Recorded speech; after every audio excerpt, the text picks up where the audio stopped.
Hey guys, welcome to my channel commerce by Shivani Sahu. आज की इस वीडियो में हम डिस्कस करने जा रहे हैं सिक्योरिटीज़ की वैल्यूएशन के बारे में कि सिक्योरिटीज़ की वैल्यूएशन किस तरह से की जाती है। इसमें हम कवर करेंगे इसका इंट्रोडक्शन, बॉन्ड्स क्या होते हैं, यील्ड टू मैच्योरिटी क्या होती है, ये सब आज हम इस वीडियो में कवर करने वाले हैं। सो इस वीडियो को एंड तक ज़रूर देखिएगा और मुझे ज़रूर बताइएगा कि ये वीडियो आपको कैसी लगी। अगर ये वीडियो आपको अच्छी लगती है तो प्लीज़ इस वीडियो को लाइक कीजिएगा और मेरे channel commerce by Shivani Sahu को सब्सक्राइब कीजिएगा। और इस वीडियो का नेक्स्ट पार्ट देखना बिल्कुल ना भूलें। उसमें मैं इसकी कैलकुलेशन करना सिखाऊंगी कि बॉन्ड्स की कैलकुलेशन कैसे की जाती है, वैल्यूएशन कैसे निकाली जाती है, यील्ड टू मैच्योरिटी की कैलकुलेशन कैसे की जाती है। ओके, सो इस वीडियो का नेक्स्ट पार्ट जरूर देखिएगा। Okay, so let's start the class. Valuation का मतलब क्या होता है? फ्यूचर वैल्यू को जानना। सपोज हम किसी फर्म की वैल्यूएशन क्यों करते हैं? उसकी फ्यूचर वैल्यू को जानने के लिए। इसी तरह से सिक्योरिटीज की भी वैल्यूएशन की जाती है कि ये सिक्योरिटीज जो है वो प्रॉफिटेबल है या नहीं है, इस पे मैक्सिमम रिटर्न हमें मिल रहा है या नहीं मिल रहा है, ये जानने के लिए हम इनकी वैल्यूएशन करते हैं। ओके, और इन्हीं के बेस पे हम डिसीजन लेते हैं कि हम इन्हें बाय करें या ना करें।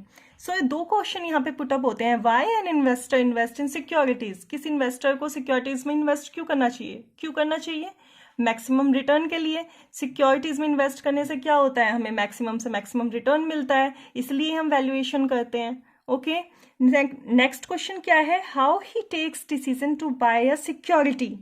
किसी भी सिक्योरिटी को बाय करने का जो डिसीजन होता है वो कैसे लेता है? इन्वेस्टर डिसीजन कैसे लेता है किसी भी सिक्योरिटी को बाय करने के लिए? सबसे पहले वो सिक्योरिटी की वैल्यूएशन करेगा। ठीक है, वैल्यूएशन करके वो देखेगा कि ये जो सिक्योरिटी है वो प्रॉफिटेबल है या नहीं है, इसमें मुझे मैक्सिमम रिटर्न मिल रहा है या नहीं मिल रहा है। सो ये जानने के लिए वो सिक्योरिटी की वैल्यूएशन करेगा और फिर डिसीजन लेगा कि वो इसे बाय करे या ना करे। ओके, सो इसका इंट्रोडक्शन देख लेते हैं हम। An investor wants a maximum return on their securities. एक इन्वेस्टर है वो क्या चाहता है? ज्यादा से ज्यादा मैक्सिमम रिटर्न चाहता है। किस पे? अपनी सिक्योरिटीज पे। Thus an investor would generally follow two step, तो वो 2 स्टेप्स फॉलो करेगा। फर्स्ट स्टेप उसका क्या होगा? He will examine the risk return of the security for the future holding period. जब तक भी वो होल्ड करके रखेगा फ्यूचर में, तब तक का वो रिस्क देखेगा और रिटर्न देखेगा कि इस पे मुझे रिटर्न कितना मिल रहा है और कितना रिस्क मुझे इस पे उठाना पड़ रहा है। सो इसी को ही हम क्या बोलते हैं? Security analysis. क्या बोलते हैं? Security analysis. सेकंड वो क्या करेगा? He will compare the risk return of different securities with each other. Okay, जो डिफरेंट सिक्योरिटीज हैं उनके बीच में वो कंपैरिजन करेगा कि किस में रिस्क ज्यादा है, किस में रिटर्न ज्यादा है, किस में रिस्क कम है, किस में रिटर्न कम है। ठीक है, इन सबको वो कंपेयर करेगा। This is called portfolio analysis. इसी को क्या बोलते हैं हम? Portfolio analysis. Okay, the performance of a firm can be judged from the price movement of its securities in the market. अब हम किसी भी कंपनी की जो परफॉर्मेंस होती है उसे किस तरह से जज करते हैं? जो उसकी सिक्योरिटीज का प्राइस है उसमें जो मूवमेंट्स हो रही हैं, ठीक है, जो उसकी सिक्योरिटीज का मार्केट प्राइस है उसमें जो मूवमेंट्स हो रही हैं, उन्हीं के ही बेस पे किसी फर्म की परफॉर्मेंस को जज किया जाता है। ओके, आई होप आप सभी को यहां तक समझ आ गया होगा कि एक इन्वेस्टर जो है वो ज्यादा से ज्यादा रिटर्न चाहता है। ओके, ज्यादा से ज्यादा रिटर्न चाहता है, इसलिए वो वैल्यूएशन करके देखता है कि ये जो सिक्योरिटी है वो प्रॉफिटेबल है या नहीं है, इस पर मुझे ज्यादा रिटर्न मिल रहा है या नहीं है, इसलिए वो उस सिक्योरिटी की वैल्यूएशन करता है। ओके, सो 3 टाइप्स की सिक्योरिटीज होती हैं। ठीक है, फर्स्ट होती है बॉन्ड्स डिवेंचर। ये क्या होता है? एक तरह से डेट होता है कंपनी का, जो कंपनी बोरो करती है किससे? पब्लिक से। ओके, नेक्स्ट है प्रेफरेंस शेयर। प्रेफरेंस शेयर के जैसे नाम से ही पता चल रहा है, इनको प्रेफरेंस होती है डिविडेंड में। मतलब सबसे पहले जो प्रॉफिट में से कुछ प्रॉफिट होता है उसमें जो डिविडेंड होता है सबसे पहले इन्हें पे किया जाता है। ठीक है, बाद में जो बचता है प्रॉफिट उसमें से इक्विटी शेयर वालों को पे किया जाता है, तो इन्हें प्रेफरेंस होती है। नेक्स्ट है इक्विटी शेयर। इसमें क्या होता है? कुछ ना कुछ कंपनी की ओनरशिप हम इन्वेस्टर को देते हैं। जब वो इन्वेस्ट करता है हमारे बिजनेस में तो कुछ ना कुछ हम ऑनरशिप देते हैं, 2% की, 3% की। ओके, इक्विटी शेयर में क्या होता है कि हम इन्वेस्टर को उस कुछ परसेंट की ऑनरशिप देते हैं उसे अपनी कंपनी में। ठीक है, सो यहाँ पे हम फर्स्टली हम बॉन्ड्स के बारे में आप पढ़ लेते हैं, बॉन्ड्स एंड डिबेंचर्स।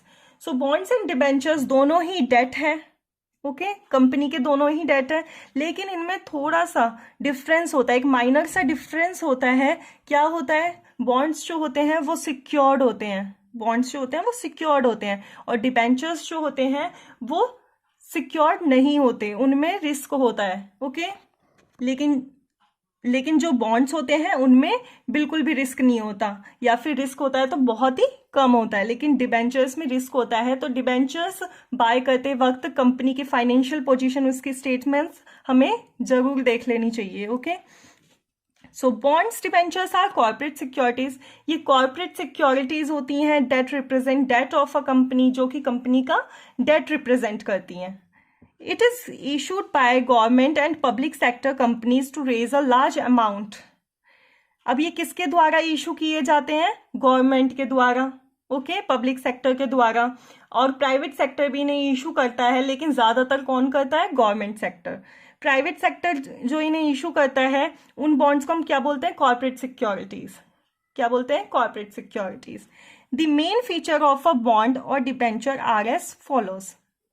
अब यहां तक का हम एक बार रिपीट कर लेते हैं, ओके। बॉन्ड्स जो होते हैं हमारे, उन्हें कौन कौन इशू करता है? गवर्नमेंट इशू करती है, ओके, पब्लिक सेक्टर, और प्राइवेट सेक्टर भी उन्हें इशू करता है, लेकिन ज्यादातर कौन करता है? Government, okay, government sector. और बॉन्ड्स जो होते हैं वो सिक्योर्ड होते हैं, और जो डिबेंचर्स होते हैं वो अनसिक्योर्ड होते हैं, ओके। सो अब इसके फीचर्स हम देख लेते हैं। The main features of a bond or debenture are as follows. First है फेस वैल्यू। फेस वैल्यू क्या होती है? इसको हम पार वैल्यू भी बोलते हैं, जिसपे हम बॉन्ड्स को इशू करते हैं, okay. It is a principal amount of a bond. ये क्या प्रिंसिपल अमाउंट है बॉन्ड का? Interest is paid on face value, और जो इंटरेस्ट पे होता है वो किस पे होता है? फेस वैल्यू पे। कूपन रेट, कूपन रेट क्या होता है? ये रेट ऑफ इंटरेस्ट होता है जो कि फेस वैल्यू पे किया जाता है, बॉन्ड की जो फेस वैल्यू होती है उस पे किया जाता है, ओके। एक बार से पढ़ लेते हैं हम। This is the rate of interest payable on the par value of the bond. The interest may be paid annually और हाफ ईयरली। अब इसे एनुअली भी पे किया जाता है और हाफ ईयरली भी पे किया जाता है। मोस्टली इसे हाफ ईयरली ही पे किया जाता है। नेक्स्ट है मैच्योरिटी पीरियड। अब मैच्योरिटी पीरियड क्या होता है? सपोज आपने कोई बॉन्ड इशू किया है, कितने टाइम के लिए किया है? कितने टाइम पीरियड के लिए किया है? 5 ईयर्स के लिए किया है, 10 ईयर्स के लिए किया है, 20 ईयर्स के लिए किया है। तो जो ड्यूरेशन है बॉन्ड की, उसी को क्या बोलते हैं? Maturity period. मतलब वो कितने साल में मैच्योर होगा?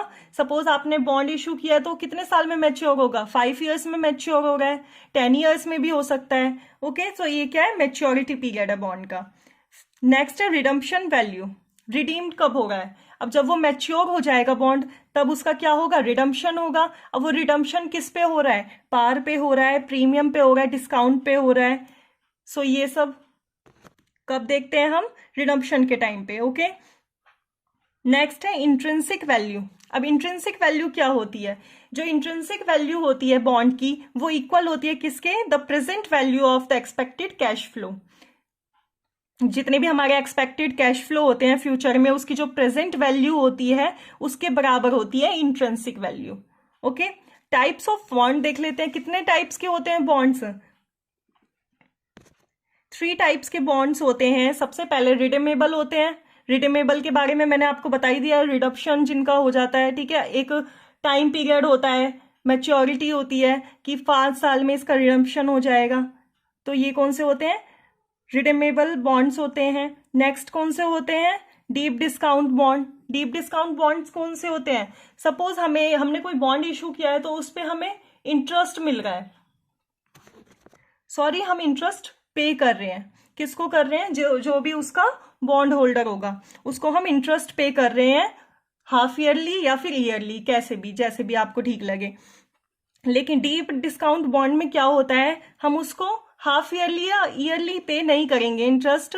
उसकी मैच्योरिटी जब तक होगी, बॉन्ड की जब तक मैच्योरिटी होगी, सपोज 5 ईयर की मैच्योरिटी है, तो 5 साल बाद उसका जितना भी इंटरेस्ट बना है, रिडम्पशन वैल्यू है, और इंटरेस्ट पे इंटरेस्ट बना है कंपाउंडेड मैनर में, इंटरेस्ट पे इंटरेस्ट बना है जिसे हम कंपाउंडेड भी बोलते हैं, तो ये सब एड ऑन करके इकट्ठा ही उसे मैच्योरिटी के टाइम पे मिलता है। ओके, मतलब बार बार उसे नहीं मिलता, ना इंटरेस्ट मिलता ना कुछ, बार बार नहीं मिलता, उसे एक साथ ही मैच्योरिटी के टाइम पे सारी पेमेंट कर दी जाती है। अब डीप डिस्काउंट बॉन्ड जो होते हैं उन्हें हम प्योर डिस्काउंट और जीरो इंटरेस्ट बॉन्ड भी बोलते हैं। ओके, नो इंटरेस्ट और any type of payment is made to its holder before maturity. Maturity से पहले उसे कोई भी पेमेंट नहीं की जाती है, सारी जितनी भी पेमेंट होती है उसकी मैच्योरिटी पे ही होती है, मैच्योरिटी के बाद ही होती है। Okay, the difference between the issue price and the face value, जो इशू प्राइस है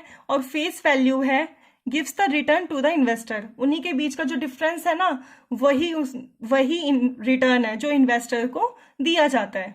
अब नेक्स्ट जो है वो कौन से हैं, परपेचुअल बॉन्ड, और इन्हें इरिडीमेबल बॉन्ड भी कहते हैं, मतलब इनका रिडम्पशन कभी नहीं होता, ये इनडेफिनिट लाइफ के लिए होते हैं।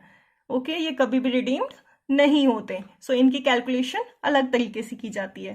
Next is debt yield to maturity. So what is yield to maturity? Suppose you have purchased a bond. Okay, आपने एक बॉन्ड परचेज किया है एट मार्केट प्राइस और उसे होल्ड करके रखा है मैच्योरिटी तक, उसकी जितनी भी मैच्योरिटी है 5 ईयर्स की 10 ईयर्स की, तब तक आपने उसे होल्ड करके रखा है। अब जितना भी उसके बीच में आपको रिटर्न मिला है, जितना भी उसके बीच में आपको एक पर्टिकुलर रेट पे रिटर्न मिला है, उसी को ही क्या बोलते हैं हम, यील्ड टू मैच्योरिटी। इसकी डेफिनेशन देख लेते हैं। YTM is the rate of return that an investor earns if he purchases a bond at the market price and hold it till maturity. Okay, it may be defined as the internal rate of return IRR।